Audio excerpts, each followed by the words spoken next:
Welcome back, guys. I have us another Beast of Reincarnation video. So this one is a lot of backstory today.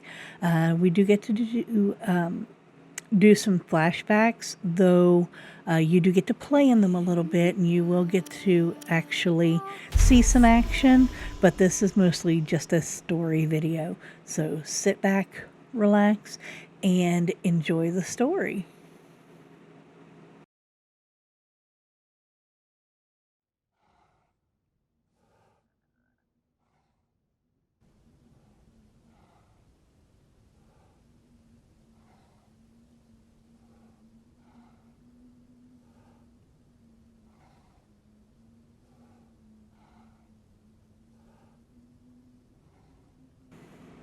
For all intents and purposes, we are picking up right where the last video left off. Ku has been injured, and Emma took the time to actually heal him, or at least wrap up his wound. Also, you see, language is still in Japanese.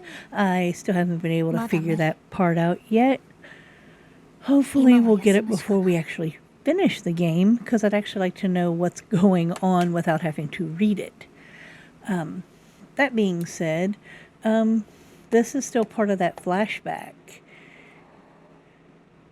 from the last video, and basically we're seeing what was going on, basically how she met Ku, how she met Kagura, and just basically a lot of cinematics here, which is why I really wished it was in English. That way, you know, you could just sit there and just get immersed in it without having to read it. Don't get me wrong, I was able to follow along, and it was a great story, but it was just very frustrating to, again, not have it in a language that I could actually speak in.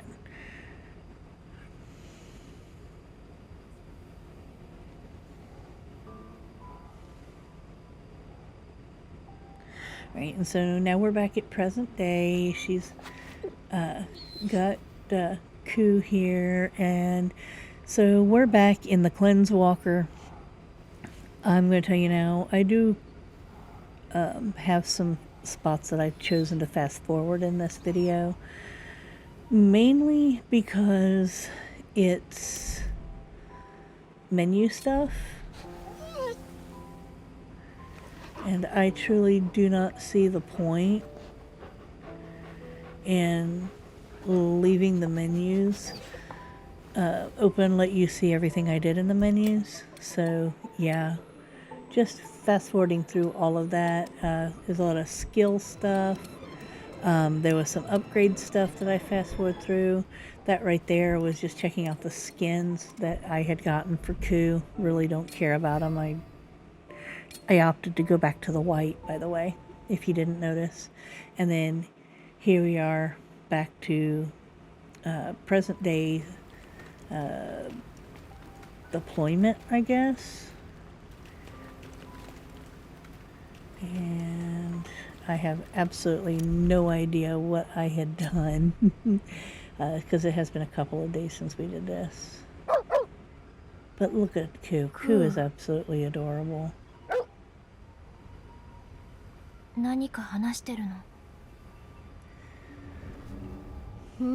And little Violet there, she is...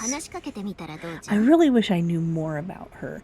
She seems like a hologram. I'm not really sure who she is or what her importance is to the story yet.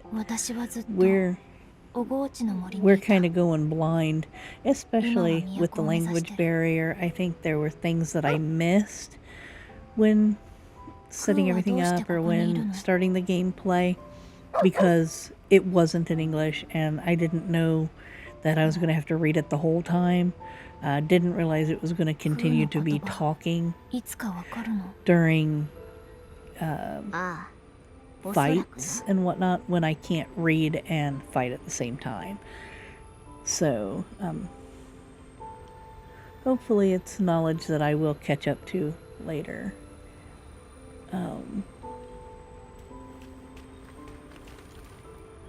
I did all that stuff. And now I think we're going to disembark or depart or whatever. Those are our rations. Isn't that awesome? So you know you'll have food with you in your pack if you needed it. And now we're finally off on our adventure. So we just defeated the Rangerfer, but he's not 100% dead. If you hadn't noticed at the end, basically he was taken down and then he ran off. And so the next part of the mission is to track him down and finish him off. So you already know he's not dead yet, and we definitely are going to have to fight him as our boss battle at the end of this chapter. So we're still in the first chapter, and we're now, what, close to 2 or 3 hours in. So yeah, it kind of surprised me because I was expecting it to go a lot faster. And according to a couple of the YouTubers we watched, they were able to do it a whole lot faster than we did for that first mission. So I think it's just me and my slow playing where I like to loot everything, and I am a stickler for getting each and every item that I can. I also like to look around and check out the scenery, and I didn't just go from point A to point B and continue forward in that manner, because again, I want to experience it. It's way too beautiful to not see everything. But because we know this is the very distant future, I think it's pretty cool that you still see like freeway signs and buildings and miscellaneous technology from our time, even if it is, you know, destroyed, dilapidated, and whatnot. Now that's pretty slick. Now, at this point I had basically just learned how to sneak up, and so I'm trying to work on that skill, because sneaking up on them really does make it a lot easier to kill them and get into the area. You also see we have the arrows off to the side. I think we only have 2 kinds of arrows right now, plus like only 1 type of bolt, or vice versa. I'm not sure. And the parry mechanic is hit or miss for me.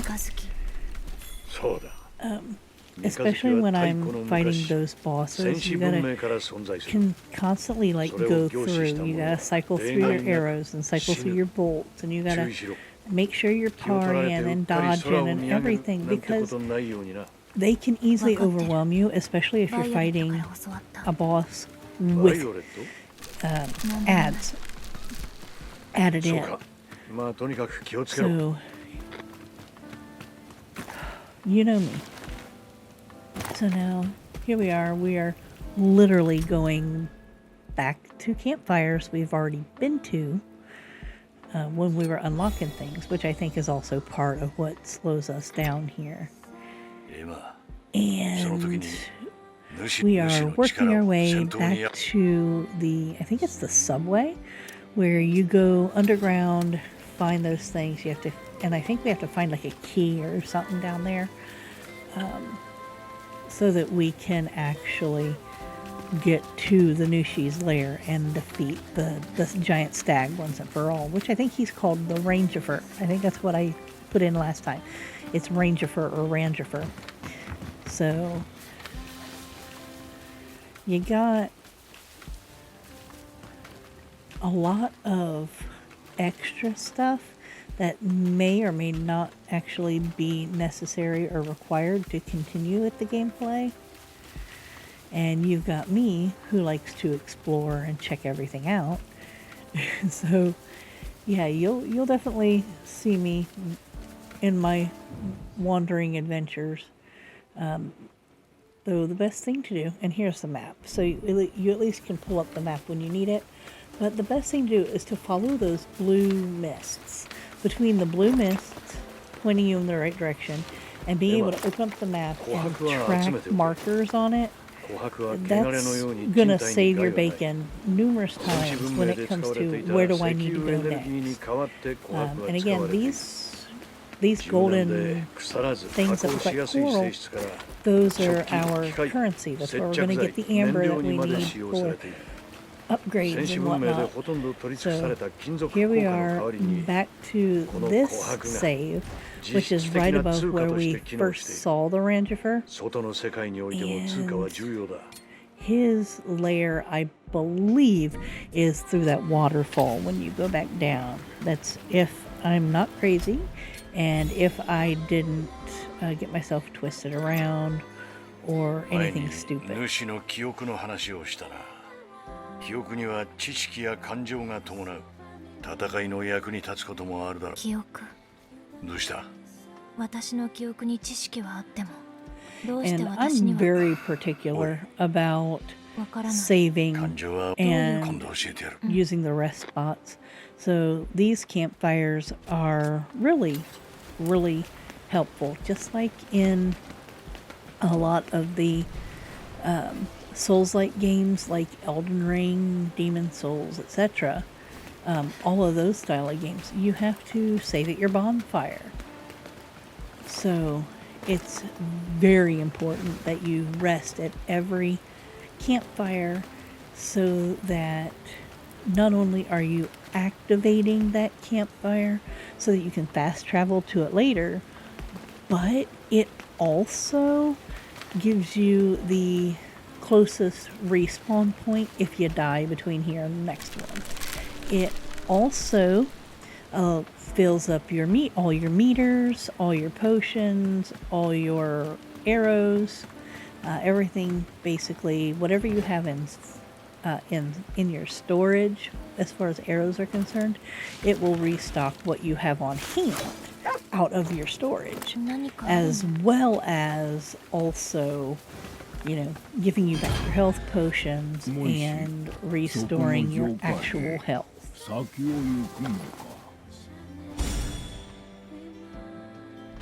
So, I am giving you a bunch of warning. This video is definitely a lot longer than the last couple. This one is actually an hour, and that is only because there was so much story I wanted to just get together and get out of the way. There's really not a whole lot of action in this one, so it's mostly exploration and story. I did fast forward in a couple of places, mainly where I'm playing with the menus and going through and clearing out stuff, and doing some upgrades, but for the most part it's just straight through cinematics and exploration. We don't reach the boss fight in this video, so if you don't want to see it, you are free to go ahead and stop here. Otherwise, I think that enjoying the story is like one of the main reasons to play.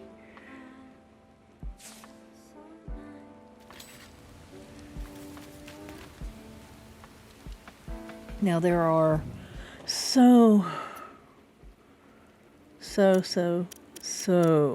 many games that we've been looking at or playing in the last, I want to say, month. But not all of them have made it to the channel. And that's mainly because I haven't decided if I find them interesting enough. We did finish this one game called Dench Attack, and I'm pretty sure I mentioned it in the last video. It's basically kind of like Ollie Ollie World, but instead of skateboards, you're driving trains. It was definitely a lot of fun, and we did finish it. Not sure if we want to share it, or how I want to share it. I don't think I want to do like a series of videos for it, like we do with this one. But I think I do want you to at least see what it looks like, because the art style on it is actually pretty cool. We've also been playing, like, we played some survival games that are similar to Subnautica and Minecraft and Ark Survivor. One called Solarpunk, and oh goodness, and I can't remember the other name. Solarpunk's the one that's really sticking in my mind, and basically you're just building a base, learning to farm, increasing your automation, and unlocking everything at the merchant. So we got everything unlocked at the merchant. There was nothing else left to unlock at the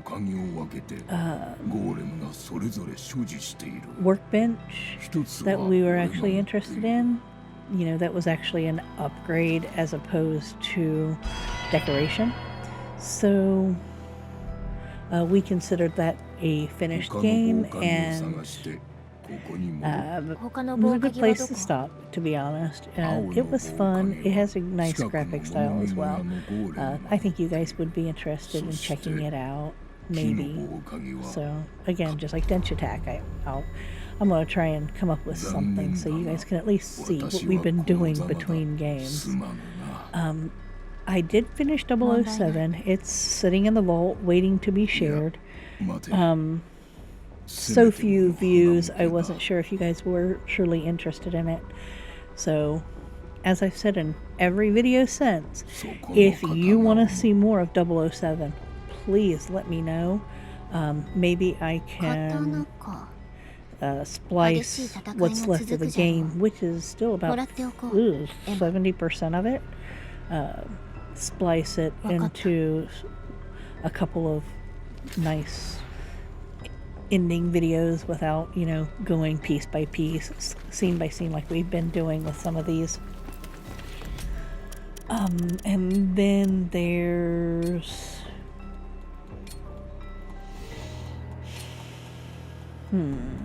Outer Worlds we haven't went back to, and I know my buddy Terry, he has been wanting to see those. He's requested videos. I'm sorry, buddy. It has not been on my PlayStation of late because we had all these new games that were coming in, so we haven't went back to it. But as soon as there's some downtime, we'll put it back on the machine and continue recording some gameplay on that. It's just right now we have this game. We had oh shoot, there was another one that I'm working on. Oh, Dusk Fade, that we just got recently. And oh, there was the Halo, which, believe it or not, it is finished, so it's ready to be shared with you guys as well. That's why I'm alternating between it and this, because that's the two most recent. Yeah, there's just been so many. So I promise, guys, we will get to some of the requested titles. Even if only, you know, 2 or 3 of you have requested titles. The main thing is I do have a 9 to 5, which really does take up majority of my day. And when I do get home from that, that's when my game time comes in. Paulie, he plays all of his stuff while I'm at work majority of the time, and he does forget to record things sometimes. Other times he's got like 20 recordings for me depending on the game.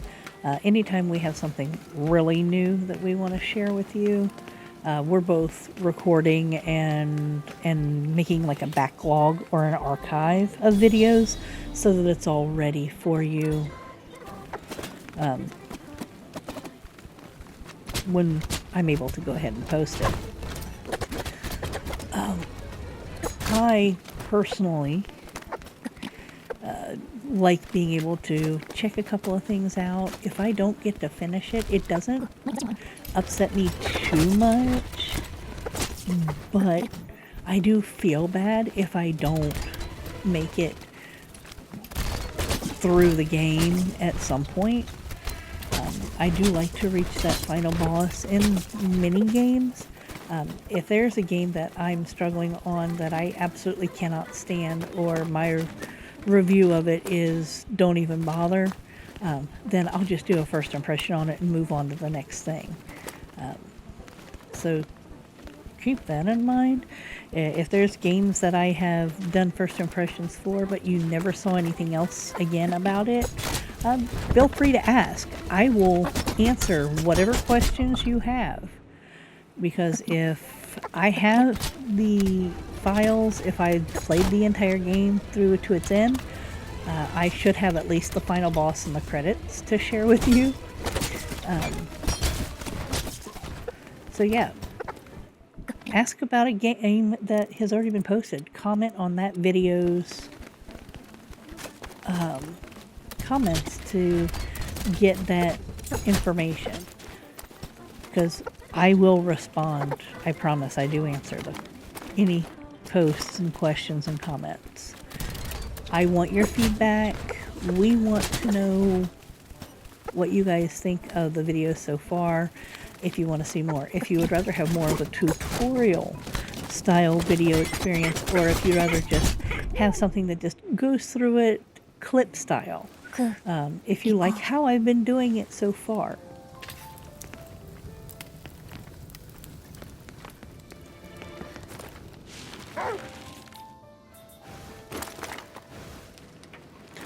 And here we are with one of those instances where I could not figure out how to get high enough. It's like, okay, the hair is supposed to like take me up to the ledge, but it's like it didn't matter how many times I did it, it wouldn't get me close enough. It kept feeling like it was pushing me away from the wall. So there is this game mechanic that is driving me absolutely bananas. Some of it you could have seen in the last couple of videos. Some of it's in the next series of videos. But basically it has to do with, I wouldn't say the jump mechanic per se, but it's more like going to a certain area. It's like there's an invisible wall that will not let you cross it. And you see like a winding river beneath you, or you see a platform just across a chasm, and you can't get to it. And it makes me so angry because I can't get to it because I am hitting this invisible wall. Have absolutely no idea what's going on, why I can't get over there. My marker is over in that area, and it's like, okay, why can't I reach where I'm trying to go? Why is it not letting me go where I want to go? And it's just mind-boggling to me. We miss a lot of stuff on these levels because we can't get to something because it's doing this, and it's doing it again. So it did it up at the top before we came down, and now it's doing it down here. And it's like, why can't I go forward and get on that ledge? I see the ledge. Why can't I go towards it? And it's just, it drives me absolutely bananas over the course of this game.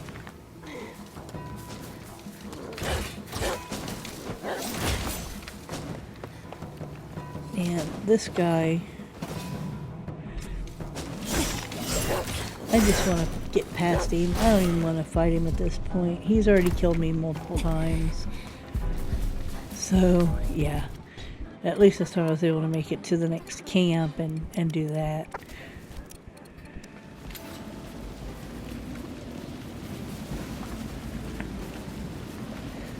But as you can see, the enemies are kind of dotted around, and some of them you can sneak up on, some of them you can't.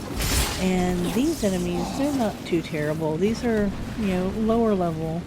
A lot of them, I didn't do it until a lot later.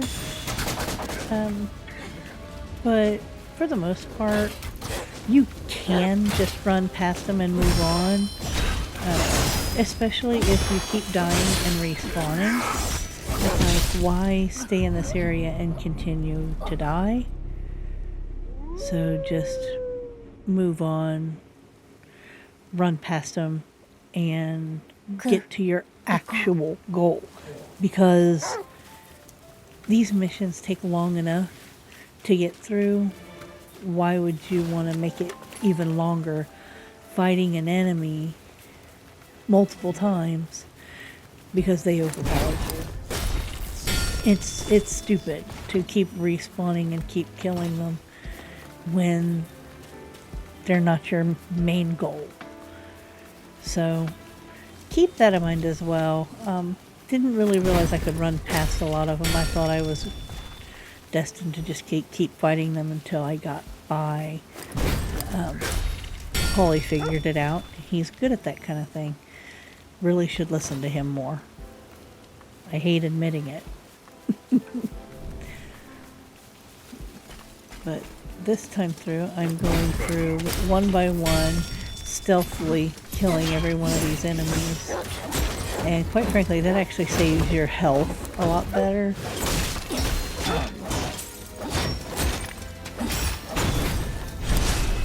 Now, I will go ahead and tell you as well, you can farm points, skill points, levels, all of that with this game.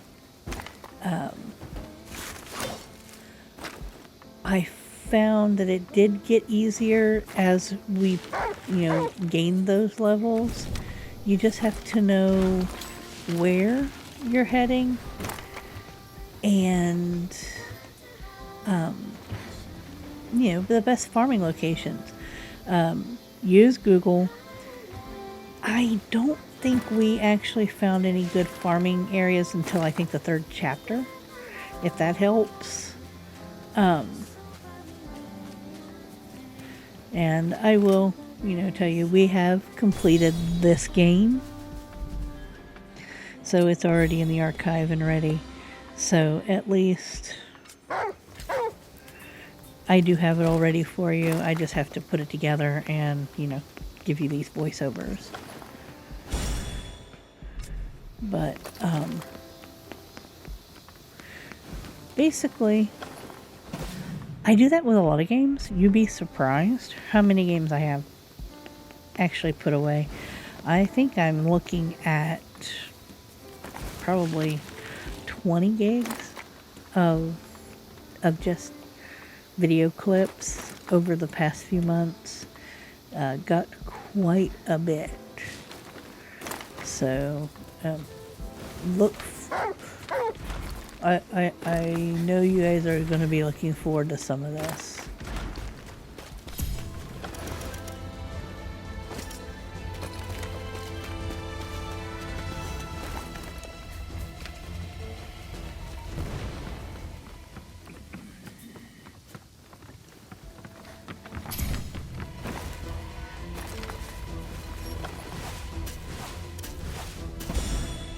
One thing I've discovered over the course of this game is there's a lot of, caves that completely, troll you. So it's like, I see a cave and I'm like, oh great, that's where I gotta go. I go in there and it'll take me down to that marker because that marker shows it's in that cave. You go in that cave and it's a dead end and you can't go any further. And it's like, okay, that was a waste of my time. So then you go another direction and you find a doorway that leads you into, say, railroad tracks. And you're following the tracks and you've already went in like pretty deep and you're down like 3 floors and exploring this area, and then you hit a dead end and you got to backtrack all the way and start fresh. It's asinine. They are really good at trolling you like that, and it's just not my favorite way of playing these games. So keep that in mind as well when you start to play it. I do recommend that you play this game. I have thoroughly enjoyed it. The graphics are gorgeous, and this is one of those games that whether you have someone like, you know, me and Paulie as teammates taking turns and playing it, he plays a little, I play a little, when he plays a little more, I play a little more, separate sessions, sometimes together, just handing each other the controller each time one dies, or whether you're playing by yourself and just wanting to take your time and experience the story and everything else within it. It works both ways. I've found in recent years multiplayer games just aren't what they cracked up to be, and a lot of those like co-op games, they have really bad mechanics.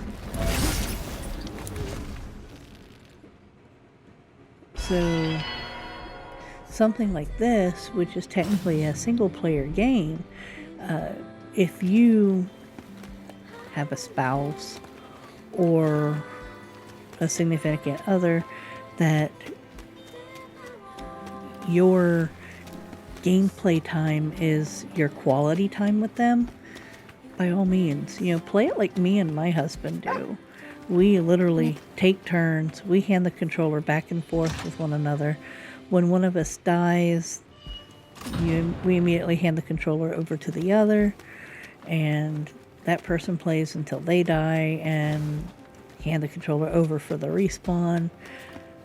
We're paying attention to each other's gameplay so we know where that person went and whether we want to continue going that direction or if we want to go in a separate direction altogether. Because, like I said, I find a lot of dead ends, and when I die and I hand off the controller, he goes the opposite direction, he finds it, and vice versa. So there is no right or wrong way to play a video game, regardless of what anybody tells you.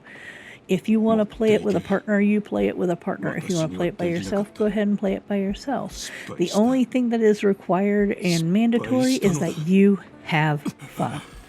So if the game mechanics are making it hard for you to play, no one's going to judge you if you choose not to finish it. That's all between you and your machine. Who's going to know it other than you? Unless you tell somebody.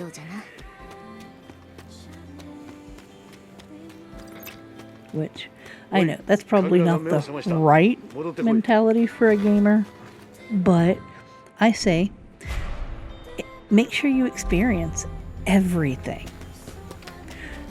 We have what the husband calls FOMO, the fear of missing out.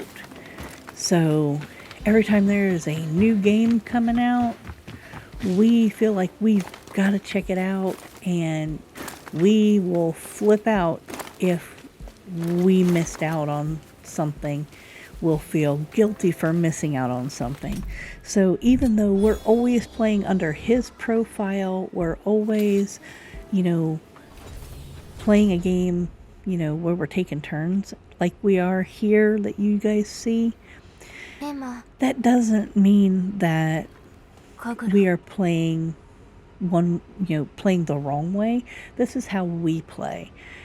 And it's easier, at least for tracking purposes, specifically for the channel, if we have just one account to play it all, to track it all.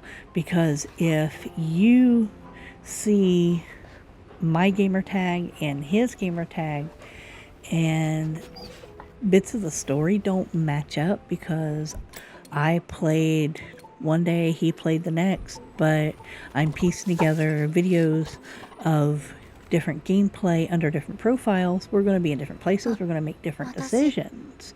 Whereas if everything is all under just the one user profile, then we can just pick up where the other left off, and it's easier for me to put the video together. So, with all of that being said, no judgments. And I'm pretty sure you guys have noticed, now that we're nearly halfway through my video, as you can see, there has been a lot of cutscenes and a lot of just video. This is actually what I was trying to warn you about at the beginning. It's a lot of cutscenes, backstory, flashback kind of thing. And yeah, you do get to play through the flashbacks, you do get to play some of it. But there were some instances where there was so much backstory and cutscenes. Here at the very beginning especially, though it does taper off towards the end, once you actually start playing and getting your character upgraded and experiencing, you know, the actual story moving forward, it doesn't cut as much, and most of the cutscenes are related to the battle, pretty much, to the boss battles. So I promise, it's not like you're watching a movie 90% of the time through the entire game. And it is just during these early stages, I promise it does get better. So please don't let my videos deter you from experiencing this wonderful game. I can't stress that enough. This game is really beautiful. It's really fun. It's got a great story. You definitely get to experience things. The combat is not super difficult, especially once you upgrade everything. Combat becomes so simple. So you don't have to worry about, Elden Ring stats, pretty much. You don't have to worry about it being so difficult. So be grateful of that, because so many games recently have been super hard Elden Ring type of games that you will fight this boss 20 times and continue to go down and never get it done. So thank goodness for small favors. This game is not like that. You can experience it on so many different levels, and if your favorite part about a game is the story, this one definitely for you, because you get to play while still experiencing a beautiful, beautiful story. So once again, we are in another flashback. You already know how I feel about confusion, and this definitely gives confusion, especially because they're speaking in Japanese. On one hand, I wish I understood Japanese, but on the other hand, it's like, dude, how about we just move forward? Why can't all of our games just speak in English and it be alright? It's like, if your native language is English, your game should be in English. If your native language is Japanese, then by all means, have your spoken language be Japanese. If your native language is Portuguese, then your game should speak in Portuguese. Anything that makes this game easier to play, easier to understand, is what I feel should have occurred. Yeah, it's a neat little novelty that they're speaking in Japanese, but I think it should have been a choice to make, not something that was hidden to change. Because we are now how far into this, and I still haven't been able to figure out how to fix the language. Now, I will tell you, by the end of the game, I did figure it out. But it takes a long while before I figure it out. And a lot of these videos are going to be very frustrating for you guys because they're in Japanese until I get it fixed. So just keep that in mind. There is a way to fix it. I did finally find it. And it was in a menu, just not the menu that I expected. And I think I may even keep that video clip in where I found it. So I think it shouldn't have been hidden, and you guys need to know how to do it for when you play the game. そしてシャンバラに召されていずれ復活するんだとさ。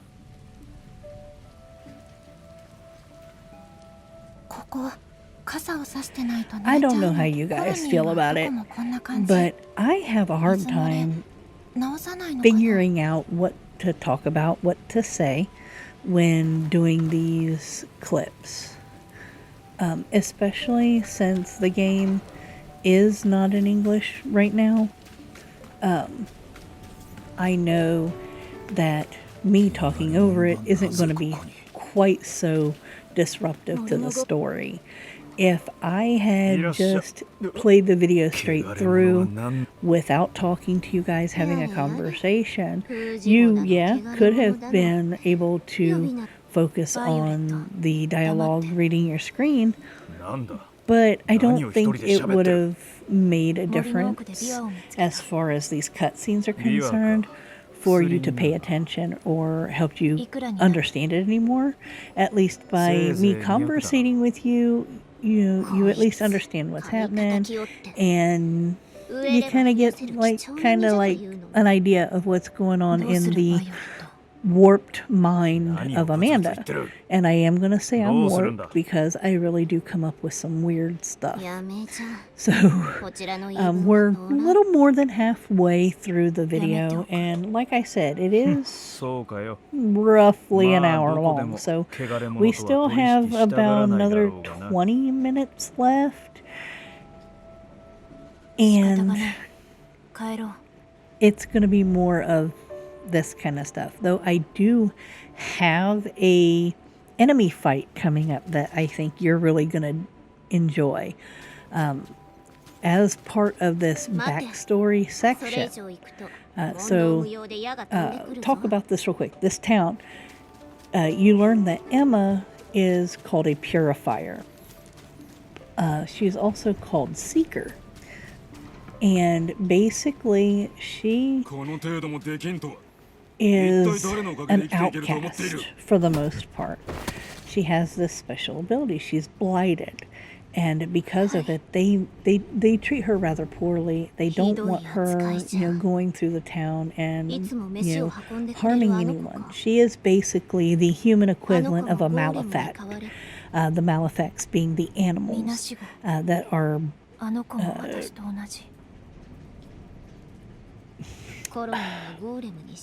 infected with the blight. And basically, these golems or robots, they are stationed everywhere to tell her, you can't go into this town, you can't go anywhere, you can only do what you were given permission to do. So come in, do what you gotta do, and leave. And this is the town where she met Kagura, and Kagura comes and visits her, brings her food and whatnot. So this little orphan befriended her long before everything went down. And Emma constantly is reminding you throughout the story, I feel no emotion, I don't love, she doesn't cry, when she eats she can't taste the food, and she's constantly reminding you of this throughout the game, which drives me bananas. But at the same time, it's like at some point you're gonna feel emotion and it's gonna hit you hard or something. And every time something big and major happens, she ends up not showing that emotion. So it's like you keep watching. It's like, is she finally gonna, realize that, Ku is her other half? Is she gonna realize that there's something special about her bond with Ku? Is she gonna discover that this little orphan girl Kagura is in some way related to her? Are you gonna find this out or that out? And there's just so many little things that run through your head of you trying to figure out, is this what's going on? I'm not going to spoil any of it. I actually want you to watch to the very end and see how things do complete. But basically, those were the kind of thoughts that were going through my head the entire time we were playing it.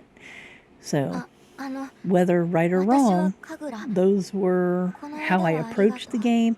That's how I was approaching the story. And I like to think that you guys think of it in the same way too. 渡せなかったんだからお礼はいらない。でもちゃんと風神様にお礼を言いたかった。エマでいい。え？風神様はなれない。I swear, they are so pretty. And that little girl is absolutely adorable. You can tell she's a great friend for Emma. She has got so much compassion for someone so small. And Emma needs that. I think through Kagura, Emma can learn empathy.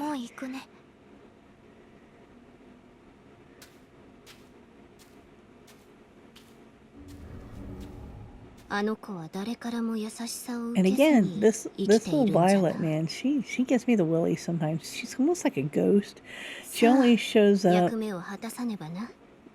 in right after something, and she gives you a lot of exposition for sure, because she can't really do anything.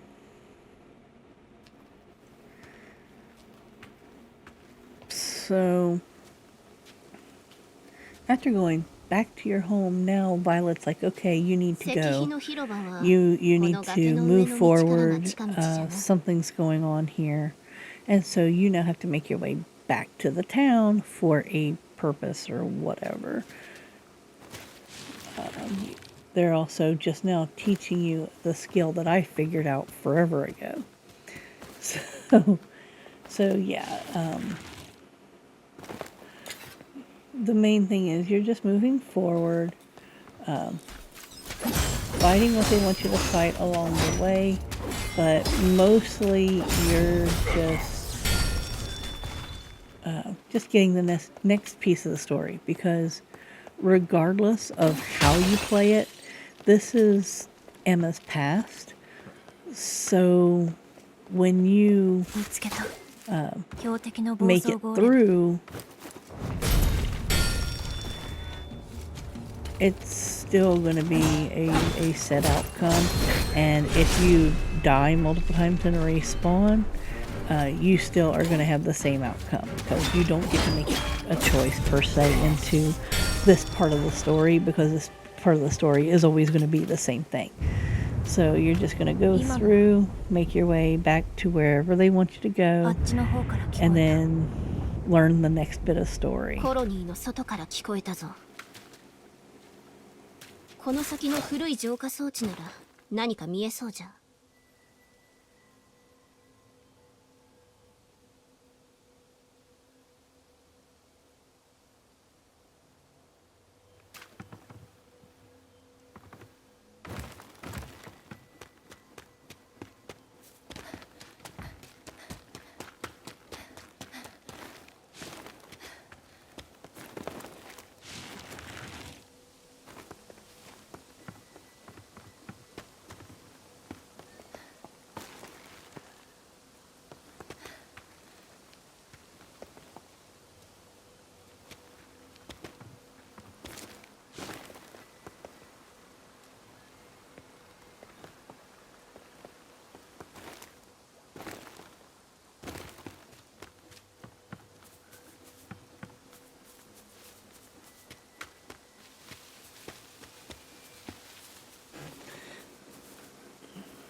Okay, so you see this like red grass here?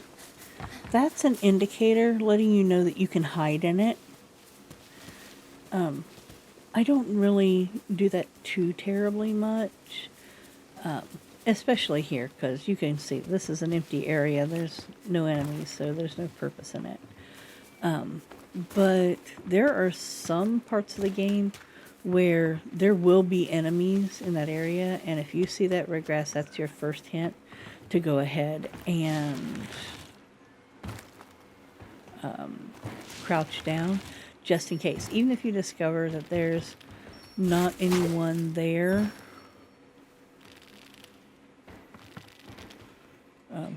worth fighting or messing with at that point. But you gotta at least err on the side of caution. Right, so you see that? That is these cleanswalkers. They are huge, and they make me think of AT-ATs. And here you can see there's more than one, which that's first time we've seen more than one. We've only known about our own, about goodness, our cleanswalker that Brad's driving. But this is showing us that there's a whole string of them that's going to this town. And this is the town where Kagura lives. So we need to go back to the town because something is going on and we need to get to the bottom of it. So this is that bridge we crossed earlier that took us into the town. And you see, that just said in the pop-up several hours later. So this is us going back to the town much later after we were there earlier, and now they're totally fine with us going in and checking things out because something's not right. So my first gut instinct when I first came back was, oh crud, you know, we're under attack or something.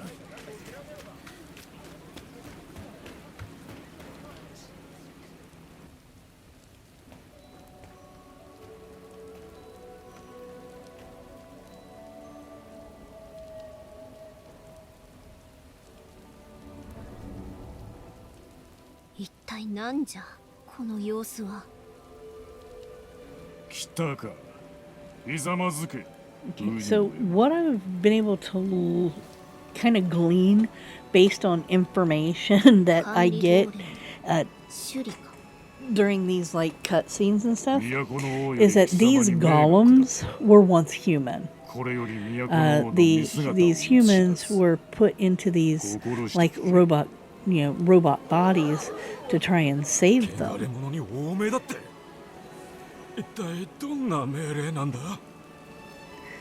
Now, most of the humans are died off. And those that are here, that are survived, they are very particular about not wanting to be infected. Now, this guy, he's called the Administrator. And you're going to actually learn more about him much later in the game and actually speak with him one-on-one and learn some information from him directly. But that is much later. But you do get to run into some of these characters multiple times throughout the game. So you may see the Administrator again. You may see a golem that was in this town in another one at a much later time. You're going to run into some recurring characters that give you information along the way. Characters that are like Violet, pretty much, or other characters that are similar to Kagura. You will, meet all these different people along the way that are going to give you information, help progress the story, help you go further. Some of these people will hang, not so much hang around, but you will speak to them multiple times between now and the end of the game. So they really did a great job with their world building and with making these connections to characters. There's so much lore and backstory with these characters or with this game that to learn it all, you do need to just sit down and go through it. Now, to sit down, go through it, get the whole story, get all the levels you need, do all the extra to basically 100% the game, it's going to take significantly longer than just a straight gameplay to just get it done. Based on a Google search as well as a couple of YouTubers, this game is supposed to take around 12 hours for you to just finish it, get it done, beginning to end, straight through gameplay, not doing anything extra, no farming, just earning and collecting everything on a straightforward path, no extras.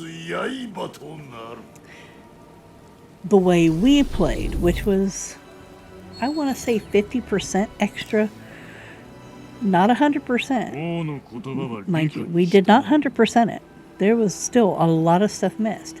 But I say about 50 to 60% of those extras, especially the way I like to play, where I like to explore and loot and find new things, that really did add to the time that we spent on it, as well as farming for points and amber so that we could upgrade everything so that we're strong enough to fight some of these battles, because I freely admit I'm not that great at defeating an enemy with no armor and no special abilities and no upgraded weapons.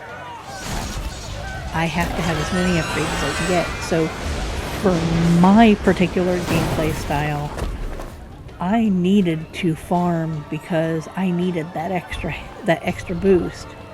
Not everybody does. Like I said, my favorite YouTubers, they do not need to do that. Players like Jev and Barb and Pooh, when they play games, Ryu, they just play them. They don't necessarily go farming. Now, granted, not all of those guys play games like this. And when it comes to platformers and most Nintendo games, you really don't have to farm in those games. But they all do at least play the new releases, even if they don't post them regularly like I do.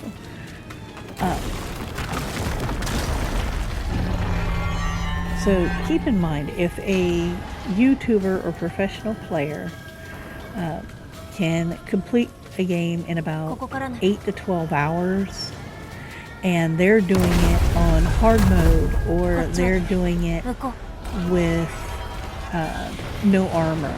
Like, how many times did Jev play Elden Ring in a character wearing nothing but a diaper, and like the weapon was like just that big heavy sword, and he had absolutely no stamina, nothing. So yeah, that's just insane to me for someone to play like that. I cannot play like that, and I'm not even going to try. Maybe in about a decade I'll give that a try, but as it is right now, nope, can't do it. So this Malefact just came and attacked this entire town and is literally destroying it. And now you finally get to actually do something. Especially after all of that, story and just moving around. We were quite literally just doing point A, point B stuff. So now that we've finally gotten somewhere where you actually face to face with an enemy, and this is, in a flashback, so even though you are getting to play the enemy, you don't really have all the help that you have earlier in the game when you were playing in present story time. So Ku finally came back and he's here to help you, and basically you're laying here bleeding out, you're about to die, and we've got this Malefact that basically just wants to destroy everything. And you see Ku has a tail just like Emma's hair. And this part I think is super cool. So his tail is extending out and then it connects with her hair.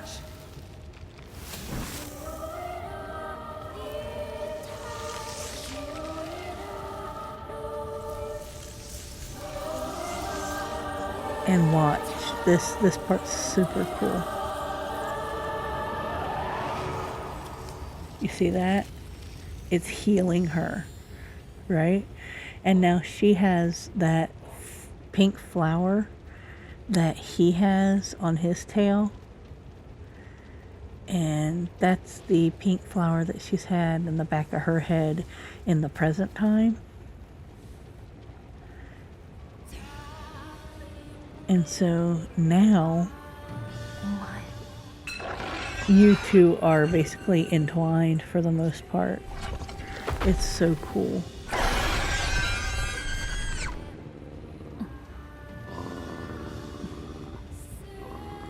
And you can tell he really does not like these Nushis.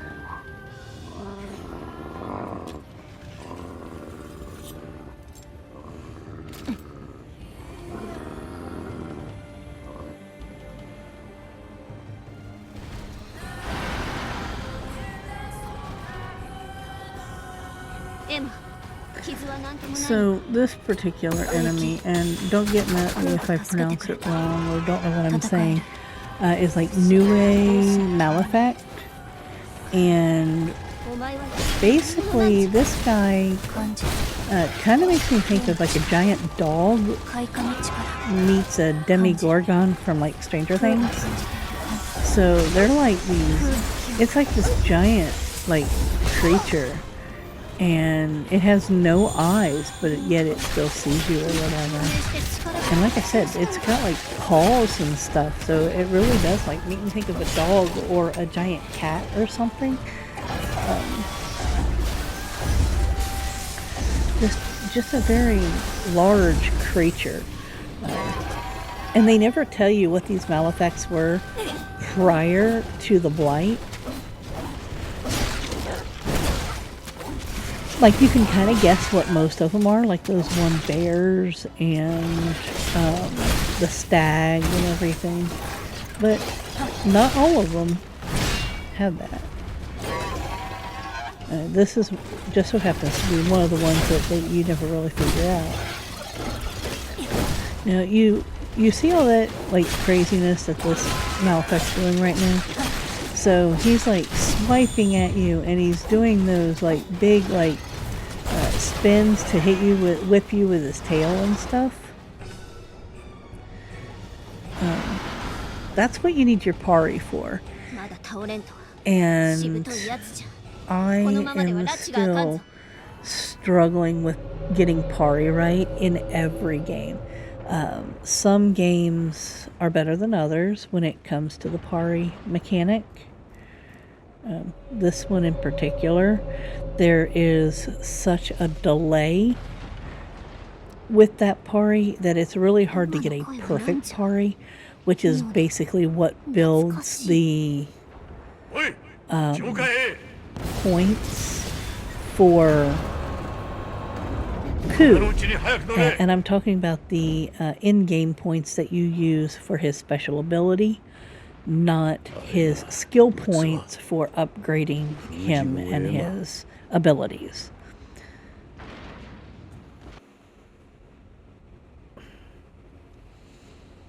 Alright, so it looks like that's where it's gonna finish up with that character, and now you're in the Cleanse Walker, and this is basically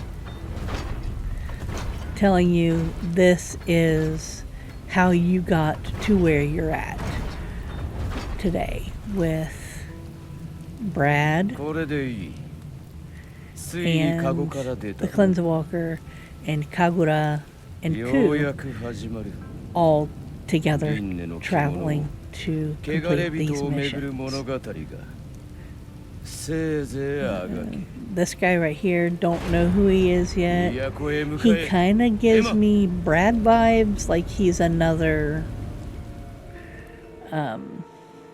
he's like another driver or something, another soldier. He's another something. He wasn't trying to fight you. He definitely wasn't trying to fight the Nue Malefact. So not really sure who he is quite just yet.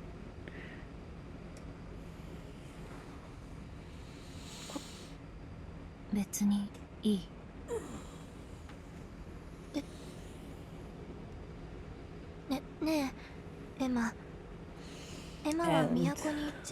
now we're basically just going into this last little bit of cutscene.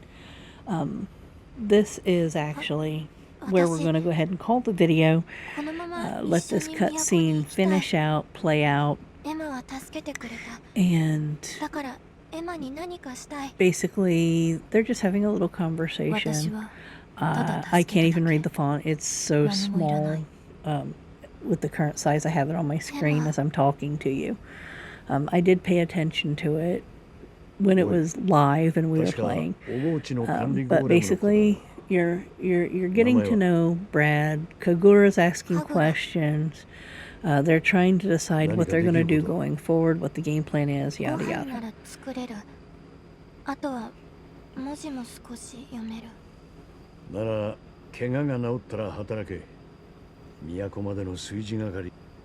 And there's Ku just looking absolutely adorable. He just has the cute, most calm little face.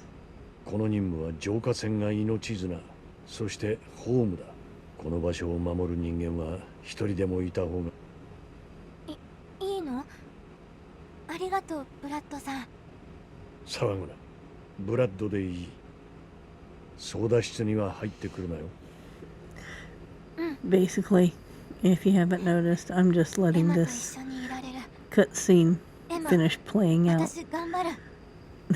I know, I'm crazy. And there it is. So I hope you guys enjoyed it. This game is incredible. In the next video, I promise there's going to be a lot more action, and I'm going to throw a boss battle with you or at you, because this game is definitely best when you're experiencing the action. So thank you so much for making it this far. I hope I didn't ramble too terribly much and annoy you. So until the next time, guys. Bye.